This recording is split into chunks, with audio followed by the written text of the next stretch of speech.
इस वीडियो में आपको खुशामदीद कहते हैं। आज की वीडियो में हम बहुत अहम मामले पर डिस्कशन करेंगे। इस वीडियो में हम आपके साथ शेयर करेंगे मुबशर लुकमान के इसराइली टीवी चैनल को दिए गए इंटरव्यू के बारे में और उसके बाद हामिद मीर का क्या रद्द-ए-अमल सामने आया जिसकी वजह से पूरी मीडिया पर हलचल हो गई। इस वीडियो की मज़ीद तफसीलात जानने से पहले मेरी आपसे गुजारिश है कि मेरे चैनल को सब्सक्राइब करें, बेल के आइकन को प्रेस करें ताकि हर आने वाली लेटेस्ट इंफॉर्मेशन अब तक आसानी से पहुंचती रहे। नाज़रीन, शुरू करते हैं और आपको बताते हैं कि मुबशर लुकमान पाकिस्तान के सीनियर सहाफ़ी हैं। इन्होंने निजी टीवी चैनल इसराइल के निजी टीवी चैनल को इंटरव्यू दिया और कहा कि इसराइल एक अच्छा मुल्क है, इसके साथ पाकिस्तान को ताल्लुकात बनाने चाहिए। उन्होंने इसमें इसराइल की तारीफ़ें की कहा और कहा कि पाकिस्तानी हुकूमत को इसे तस्लीम कर लेना चाहिए। जब ये इंटरव्यू चला तो हामिद मीर को पता चला तो हामिद मीर ने इसके बारे में तंज़िया तौर बात करते हुए कहा कि शुक्र है कि मुबशर लुकमान ने मुझे और जियो न्यूज़ को गद्दार कहा। उन्होंने कहा कि मुझे अब पता चल चुका है कि गद्दार कौन है, लेकिन मुबशर लुकमान को ऐसा बयान नहीं देना चाहिए था। इस बात की मीडिया में बहुत ज़्यादा हलचल हुई है इस इंटरव्यू को लेकर। इसने कायद आज़म और अल्लामा इकबाल और तमाम ऐसे शख्सियात जो कि पाकिस्तान जिन्होंने बनाया, पाकिस्तान की बनाने में कोशिश की, उन तमाम के नज़रियात को इन्होंने पांव तले रोन दिया। कायद आज़म ने भी साफ अल्फाज में कहा है अपनी नसीहत दी है कि जब तक कि इसराइल फ़लस्तीन का मसला आज़ाद तरीके से इंसाफ पर मबनी फ़ैसला नहीं कर देता तब तक पाकिस्तान इसराइल को तस्लीम नहीं कर सकता।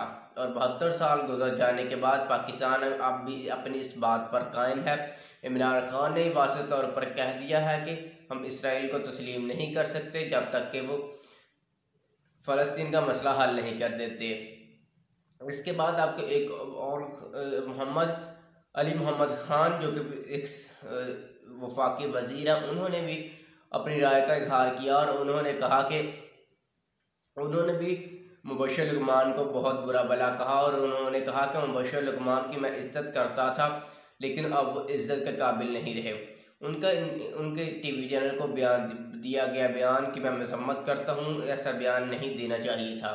उन्होंने कहा कि अगर आप उनके साथ वफादारी करना चाहते हैं तो पाकिस्तान में क्यों हैं, ऐसी बात नहीं करनी चाहिए थी। जबकि कायद आज़म ने वाज़ेह अल्फाज में कहा है कि हम इसराइल को तस्लीम नहीं कर सकते। नाज़रीन, को बताते चले इसराइल एक यहूदी मुल्क है जो कि पाकिस्तान नहीं बल्कि मुसलमानों पर अक्सर जुल्म करता रहता है। अली मोहम्मद ख़ान ने कहा कि ये उस इसराइल की बात कर रहे हैं, उस इसराइल को अच्छा कह रहे हैं, उसकी तारीफ़ें कर रहे हैं जिसके टैंकरों और गाड़ियों तले रोज़ फ़लस्तीनियों के सर कुचले जा रहे हैं। फ़लस्तीनियों की वहाँ कोई नहीं सुनी जा रही। इसराइल एक पावरफुल मुल्क बनता जा रहा है। आपको ये पता चले कि सऊदी अरब इसे तस्लीम कर रहा है, तो अभी बाकायदा ऐलान नहीं किया, लेकिन बताया जा रहा है कि शहज़ादा मोहम्मद बिन सलमान और इसराइल के वज़ीर नेतन्याहू के दरमियान मुलाकात भी हुई है। खुफिया मुलाकात थी, उन्होंने सऊदी अरब का खुफिया दौरा किया। आपको बताते चले कि यूएई ने भी इसे तस्लीम कर लिया है। अब अरब अमारात और अरब ममालिक ज़्यादातर इसराइल के हाथ में हैं, उनकी उंगली पर नाच रहे हैं। जब इसराइल अब उनसे पाकिस्तान पर भी दबाव डाल रहा है कि पाकिस्तान भी इसराइल को तस्लीम करे, लेकिन इमरान खान ने साफ इनकार कर दिया है और कहा है कि मैं ऐसा नहीं कर सकता जब तक कि फ़लस्तीन का मसला हल नहीं हो जाता। मुसलमान भी इस बात को लेकर बहुत नाराज़ हुए कि मुबशर लुकमान ने ऐसा बयान क्यों दिया। पाकिस्तानी उनसे बहुत ज़्यादा खफा है, हमें भी उनसे ऐसी तवक्को नहीं थी। इसराइल जो कि एक यहूदी मुल्क है, मुसलमानों पर जुल्म करता है, उनको अच्छा कहना ये कहीं की अच्छी बात, किसी तरह भी इसे अच्छा नहीं कहा जा सकता।